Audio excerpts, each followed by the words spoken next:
একটি সবুজ জঙ্গলের মাঝে একটি ছোট পাখি তার বাসায় তার ছোট্ট বাচ্চাটিকে খুব যত্ন করে বড় করছিল।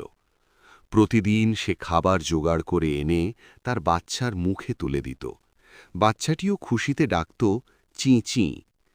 একদিন মা পাখি খাবার খুঁজতে বাসা ছেড়ে গেল।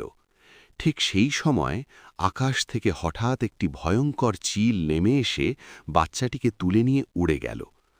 মা পাখি ফিরে এসে বাসা ফাঁকা দেখে ভেঙে পড়ল।